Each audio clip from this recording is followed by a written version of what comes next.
Bom, mais um comentário aqui e abrimos para o debate, né? Um comentário que não pode faltar sobre o identitarismo, né?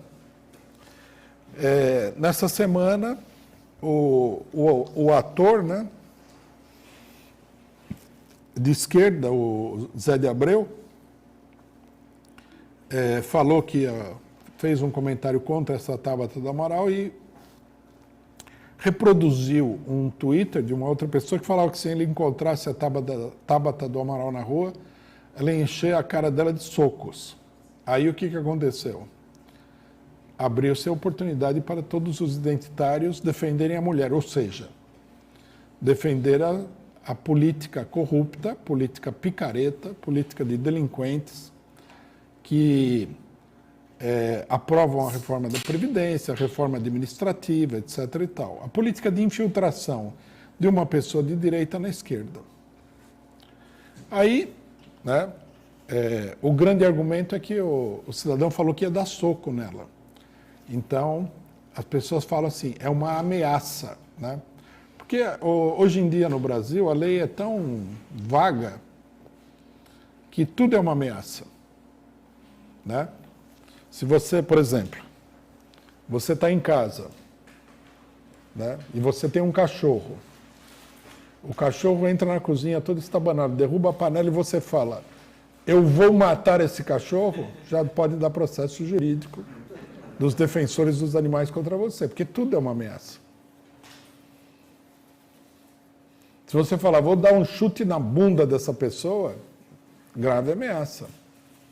Quer dizer, você falar qualquer coisa já é uma ameaça, né? Então, primeiro,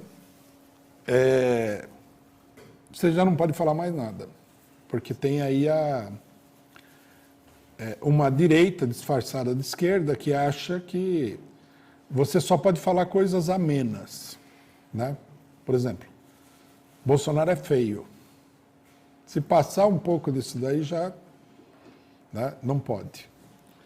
E segundo, você particularmente não pode falar coisas tão agressivas assim de uma mulher, de uma pessoa LGBT, de um negro, porque aí já é racismo, homofobia, misoginia, sei lá mais que quanta coisa que o pessoal inventa.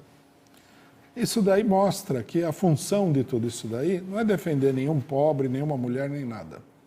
Isso é para defender os picaretas, né?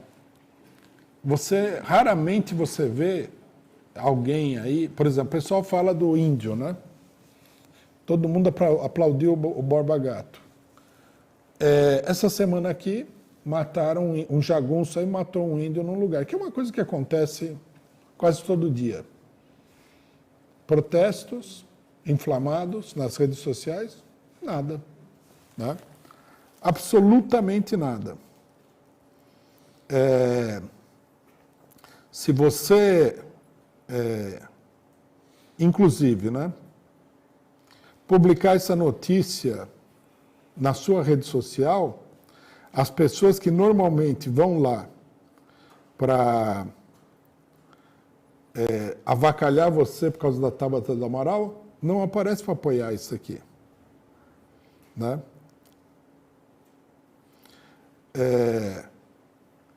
Eu publiquei uma notícia sobre o assassinato desse indígena. Quando eu publiquei a Tabata do Amaral, tinha 50 comentários. Do indígena tem um comentário em que a pessoa falou que, ao invés de escrever assassinado, eu escrevi assinado.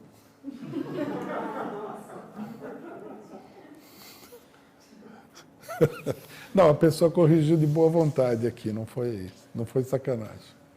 De fato está errado. Ele não foi assinado, ele foi assassinado. Não tem comentário. Não tem queima. Vamos queimar o jagunço? Não tem queima do jagunço. Vamos queimar o PM que matou o índio? Não tem queima do PM. Vamos queimar lá o quartel da Rota ali na Avenida Tiradentes? Não tem queima do quartel da Rota. É só a defesa simbólica, né?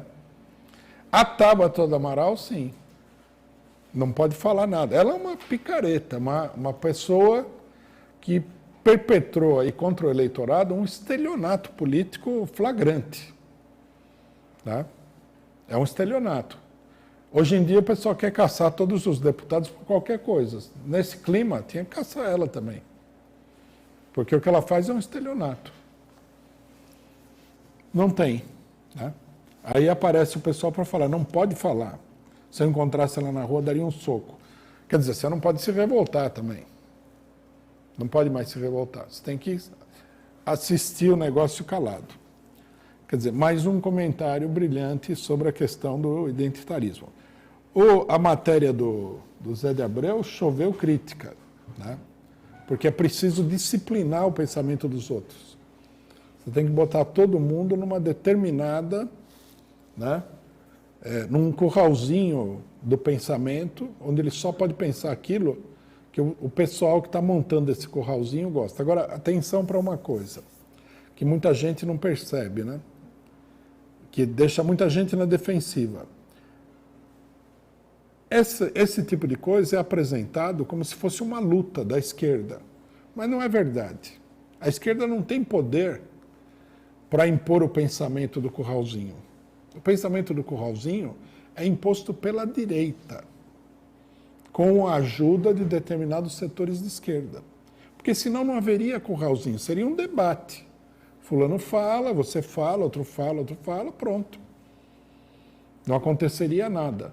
O cancelamento, o negócio de que a pessoa tem que ser caçada disso, daquilo, daquele outro, é uma coisa que é feita pela direita com uma política de encobrimento da esquerda.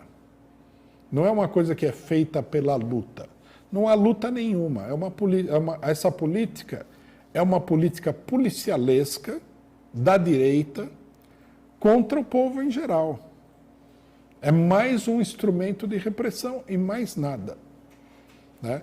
Acho que muita gente já está percebendo que isso daí é um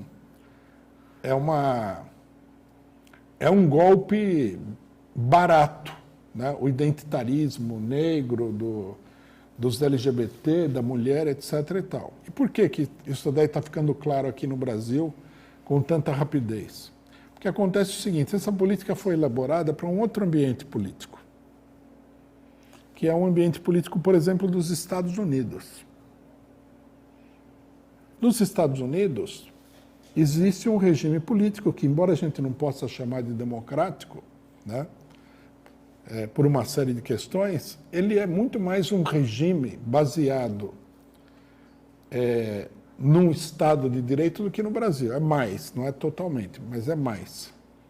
E, portanto, lá a política democrática ela tem um certo fundamento no funcionamento do regime político. No Brasil não existe nada disso. No Brasil vigora a arbitrariedade.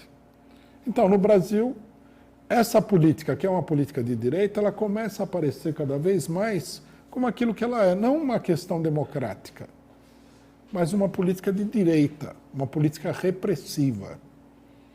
E as pessoas vão se dando conta porque a questão democrática no Brasil é muito sem fundamento, muito difusa, né? É uma coisa, em grande medida, é apenas uma aparência, mais do que uma realidade. Então, quando você começa a ver, né, o apoio de pessoas que são profundamente antidemocráticas a essas questões, não dá para dizer que é uma questão democrática. Muita gente caiu no golpe da queima da estátua do Borba Gato. Mas a hora que o Dória aparece como indianista número 1 do país, todo mundo começa a desconfiar que isso aí é uma farsa, porque o Dória não é democrático. Nos Estados Unidos vai aparecer o Partido Democrático, o Partido Democrata norte-americano. Então, um partido que defende, efetivamente, né, leva adiante determinados movimentos que têm uma função democrática, apesar de que essa função democrática é, em grande medida, apenas usada para controlar o povo. Mas tem lá, né, a sua realidade. Agora, quando aparece o Dória aqui, né, porque o Partido Democrata no Brasil seria o PSDB, o que já inviabiliza, né, esse partido como um partido verdadeiramente democrático.